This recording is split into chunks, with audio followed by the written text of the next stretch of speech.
Okay, picture this person. You know the type. The anchor in any storm, right? Totally. The one who just handles everything. Handles everything. Runs the meeting, remembers all the deadlines, brings the snacks, manages the crisis. And seems so, I don't know, effortlessly competent doing it all. Exactly. Pure dependability. The person everyone turns to because, well, they just can't afford to break down. They won't. Right. We all know someone like that. Or maybe, for some listeners, that person is you, the strong one. Yeah. But, when we started digging into the sources for this deep dive, looking at pieces from Psychology Today, Well-Being Magazine, a really strong contradiction emerged. Okay. This role, this strength that looks like such a superpower from the outside, it often comes with enormous hidden costs for the person actually carrying all that weight. Okay, let's definitely unpack that, this hidden burden. So our mission today in this deep dive is to really get under the hood of how tying your whole sense of self-worth to your ability to perform, to cope, to hold it all together. How that becomes a kind of cage. A cage, yeah, leading to burnout, exhaustion, pushing down your own feelings. Because the core takeaway we pull from this material is pretty stark. The reliability that everyone else admires. It's often fueled by some deep-seated anxiety. What looks like strength on the surface feels more like a performance inside. Lonely, and just this constant quiet pressure. And there's a specific psychological term for this pattern we're exploring, right? It's called overfunctioning. That's the one. So what's the practical difference between just being, helpful and reliable, a good person, and this specific pattern, overfunctioning? That's a really key distinction. So basically, overfunctioning isn't just helping out. It's habitually taking on way more than your fair share of responsibility. Okay. Often without even being asked. And here's the critical part.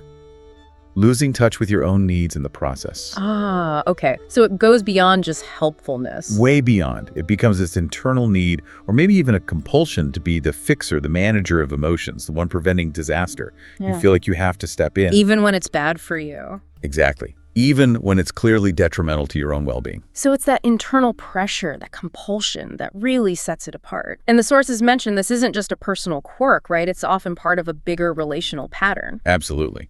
Yeah, the research points straight to family systems theory, particularly the work of Kerr and Bowen back in the late 80s. Okay, what do they find? They show this dynamic that plays out everywhere: families, workplaces, friendships. When one person consistently overfunctions, That's too much. right, the people around them tend to naturally start to, underfunction. Oh, interesting. So the system balances itself out, but in a lopsided way. Precisely. The overfunctioner's high output kind of lets everyone else off the hook, lets them relax their own efforts, which unintentionally just reinforces the overfunctioner's role, makes it harder to stop. And that must feel validating at first, maybe? Like being needed. It can, yeah. But what might start as genuine care, or maybe a bid for connection, slowly hardens into this habit of self-erasure for the person doing all the work. Suffer. And sometimes it can even morph into a subtle form of control. Because if you're the only one who knows how things should be done, or the only one who can handle it, Then you can't really be replaced or ignored. exactly. There's a payoff, but it's a costly one. And where does this role usually start? The sources suggest it often goes way back, like to childhood. This idea of competence being your value. Yeah, competence is currency. That's a powerful way to put it. It often starts if you were, say, the good kid or the peacemaker in the family, maybe the responsible older sibling. The little adult. The little adult, yes. You learn really early on that the safest path to getting love or stability or just feeling like you belong is through what you can do, through your performance, your output. Your ability to handle things calmly when maybe the adults couldn't. Right. So if competence is your currency, then your very sense of okayness, your existence almost, feels conditional. It depends on keeping up that high level of output. That is a staggering weight to carry through life. Just staggering. And you mentioned society reinforces this. Psychologist Harriet Lerner apparently called it a socially reinforced trap. She did, and her point is powerful.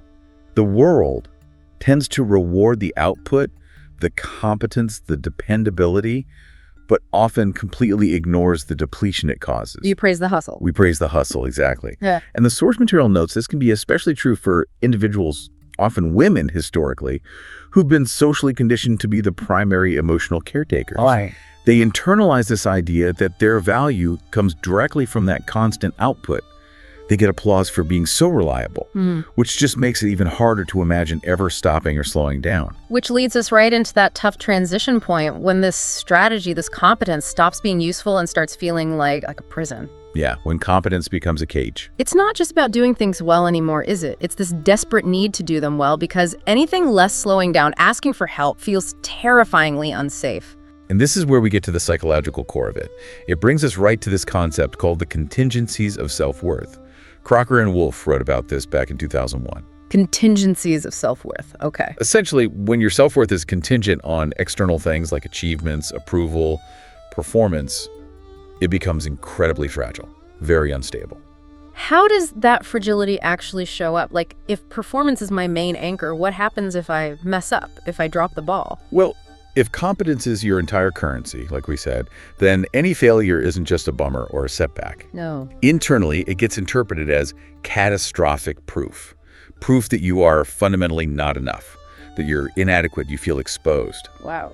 Imagine like building your whole sense of self on a Jenga tower, where every single block is an achievement or a task perfectly done. Okay. If just one block gets pulled out, the whole tower feels like it's about to collapse. That deep fear is what drives the constant need to keep achieving, keep performing, keep overfunctioning. So if their self-worth is that fragile, how do they typically react if someone genuinely tries to help them out, even when they're clearly overwhelmed? Oh, they often push it away, instinctively. Why? That seems counterintuitive. Because accepting help means admitting you can't handle it all yourself. And for the overfunctioner, admitting that feels like admitting incompetence, which triggers that core fear we talked about, the fear of being fundamentally inadequate. So accepting help feels like failure. Exactly. And that fragility, that fear, it spirals very quickly into perfectionism. But not just any perfectionism, a particularly toxic kind called socially prescribed perfectionism. Socially prescribed perfectionism. Okay, tell us more about that specific type. I think Hewitt and Flett identified this one. They did, back in '91. And this isn't just about having high standards for yourself, wanting to do well. Right. Socially prescribed perfectionism is the crippling belief that everyone, your boss, your partner, your family, society, expects you to be absolutely flawless. And the kicker. And that if you dare to fall short, even slightly, they will reject you, judge you, or be incredibly disappointed in you.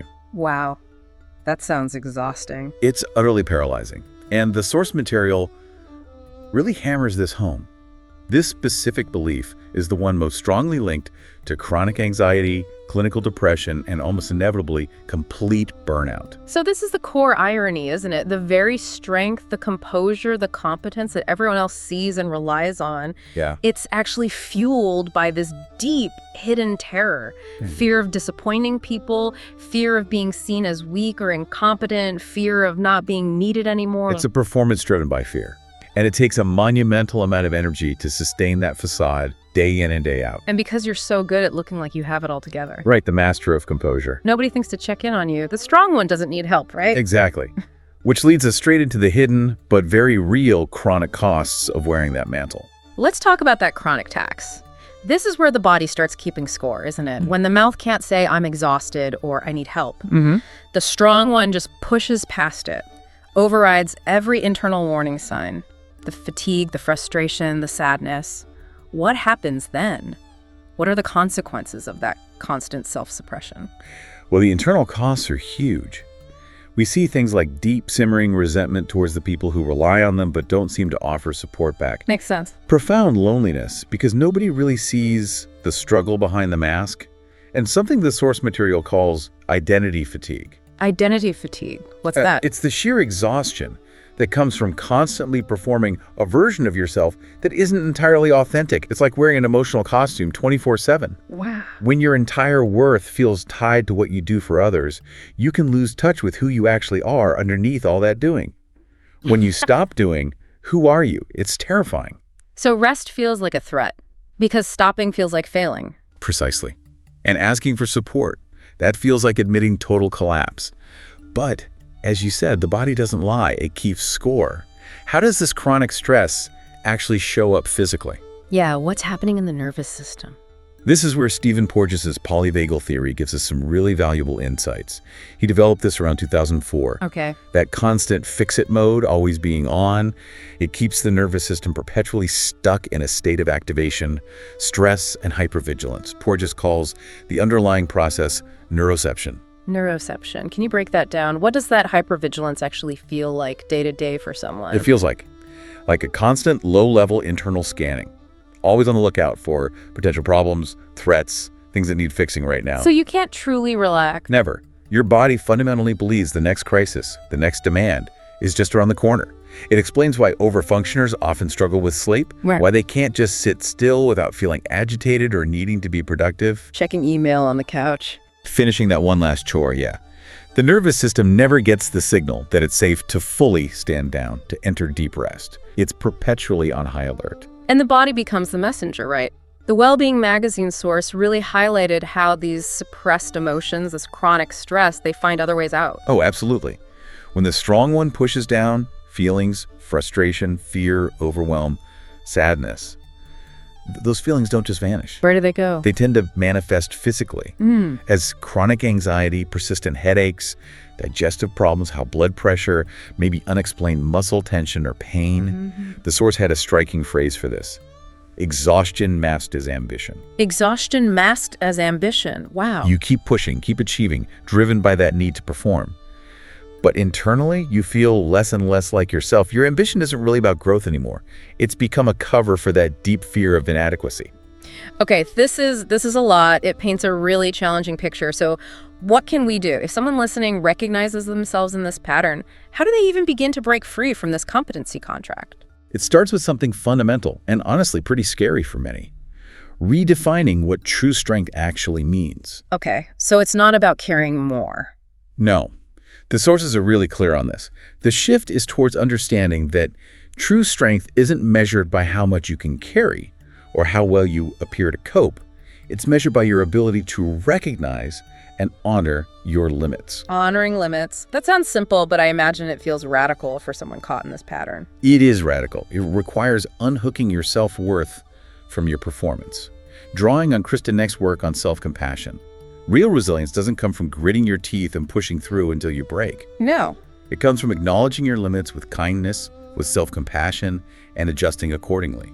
Honoring, not overriding. But how do you actually do that? How do you unhook your self-worth from the one thing performance that has felt like your only source of value for maybe decades? That sounds like a psychological earthquake. It absolutely can feel like one. And that's why we need tools to navigate that emotional upheaval. Susan David's concept of emotional agility is incredibly helpful here. She wrote about this in 2016. Emotional agility, what does that involve? It's about developing the ability to face your difficult emotions. Not just the surface ones like frustration, but the deeper ones like the intense guilt or fear that bubble up when you even think about resting or setting a boundary. Okay. Facing those feelings with curiosity, not judgment, and then choosing how to respond with flexibility, rather than being automatically driven by them. So instead of that guilt about resting instantly making you jump up and do something. You notice it. You might say, there's that guilt again. Interesting. You acknowledge it, maybe get curious about where it's coming from, and then you choose a response. That flexibility absolutely has to include setting boundaries and honoring your actual capacity. And using those uncomfortable feelings, the guilt, the urge to apologize for needing something, using them differently. Exactly. Use them as data points, not as proof that you're failing or being selfish. Data points. I like that. A flare of guilt when you try to rest. That's data telling you, okay, this boundary around rest feels unfamiliar and maybe unsafe based on past programming, but it's necessary now. It's a signal to reinforce your need, not abandon it. That's a powerful reframe. Guilt is just data. Okay, let's get concrete then. What are some actual, small, doable actions someone listening could take to start redefining strength in their own life? Start small, definitely. Build evidence that it's safe to operate differently. Redefining strength means practicing vulnerability, maybe in low-stakes ways at first. Like what? Like saying, actually, I can't take that on right now, without offering a 10-minute explanation or apology. Maybe adding, but I can help you think about who else might. Okay, what else? Letting someone else lead something, even if you know you could do it better or faster. Resisting that urge to jump in and take over. Allowing for imperfection in others and by extension in yourself. That's a big one. And maybe the most crucial action item. Resting before you hit the wall. Not waiting until your body is screaming at you through symptoms or exhaustion. Scheduling rest like it's a deliverable. Treating rest as a vital input for sustainability. Not just a reward you earn after burnout. It involves learning to shift the primary question in your mind from what needs to be done right now and how fast can I do it towards what do I actually need right now to sustain myself. That's a fundamental shift in orientation. It is. Because look, being the strong one, the overfunctioner, that role might have been essential for survival at one point, navigating difficult family dynamics, meeting societal expectations. Right. It served a purpose. It absolutely served a purpose. But to move from just surviving to actually thriving, that requires embracing your whole self. The competent parts, yes, but also the tired parts, the uncertain parts, the parts that need support. Letting go of the role doesn't mean you become weak. It means you finally allow yourself to become whole. That's a really powerful concluding thought. Letting go to become whole, not weak. So if we think about the biggest cost of this overfunctioning trap, maybe it's that profound loneliness, the feeling that no one really knows you, the disconnection from your own inner life. Maybe the final thought for you, the listener, is this.